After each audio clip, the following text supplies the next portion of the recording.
Hello বন্ধুরা, সকলে কেমন আছো? আশা করছি ভালো আছো। অনেকদিন পর আরও একটা ব্লগ নিয়ে তোমাদের সামনে হাজির হলাম। তো আজকে আমাদের কাজটি ছিল ছাদে পাইপ ফেলা বৃন্দাবনপুর, মানে হচ্ছে নোদাখালী থানা থেকে একটু ভিতরে হাওড়ি, সেটার উপর থেকে যেতে হবে। জায়গার নাম বৃন্দাবনপুর। এখানে বেশিরভাগ মানুষেরই নার্সারির ব্যবসা। একটা বাড়ির সামনেই বলতে গেলে নার্সারি গাছ। এখানে ছোট ছোট গাছে ফল ফুল সমস্তটাই হয়ে আছে।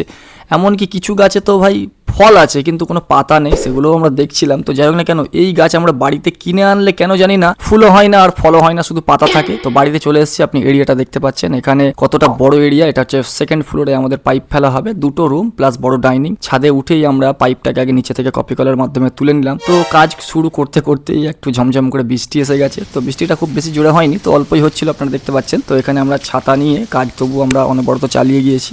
তো ছাদে পাইপ ফেলাটা হয়ে গেছে। যেখানে যা পাইপ দেওয়ার, এই যে দুরকম কালার পাইপ দেখতে পাচ্ছেন, আপনারা চিন্তা করছেন কেন, এটা এরকম কোনো ব্যাপার নয়। নিচে কাজ হয়েছিল, পাইপগুলো বেঁচেছিল, তো সেই রকম যে দুটো কালার বেঁচেছিল সেটা নিয়ে আমরা ইউজ করেছি, প্লাস একটা নতুন রোল সেটাও লেগেছে কিছুটা। তো আমাদের কাজ হয়ে গেছে, দেখতে পাচ্ছেন স্টিলের ফ্যানের হুক দেওয়া হয়েছে। যেখানে যে পয়েন্টস হবে সমস্ত কিন্তু ফল সিলিং হবে, সে ফল সিলিং এর জন্য জায়গা রেখে যেখানে যে পজিশনে যেটা যা হয় সমস্তটাই করে দেওয়া হয়েছে। এবারে নিচের দিকে এই যে পাইপগুলো বের হয়ে থাকে, এগুলোকে কিন্তু পেরেক দিয়ে মেরে দেওয়া অবশ্যই জরুরি। তা না হলে কি হবে, পরে যখন জিআই বোর্ডগুলো লাগানো হবে তখন অনেক সমস্যা হবে। তো এইভাবেই আমরা কাজটা শেষ করে চাটা সব খেয়ে, দেখতে পাচ্ছেন বসে চা খাচ্ছে। তো খেয়ে নিয়ে আমরা আবার বাইকে স্টার্ট দিয়ে আমরা সোজা বাড়ি চলে এলাম, এই হাওড়ির ওপর থেকে, নোদাখালীর ওপর থেকে। তবে তোমরাও যদি এরকম কাজ করাতে চাও, দেরি না করে আমাদের সঙ্গে অবশ্যই যোগাযোগ করো আর উপরে দেওয়া নাম্বারে ফোন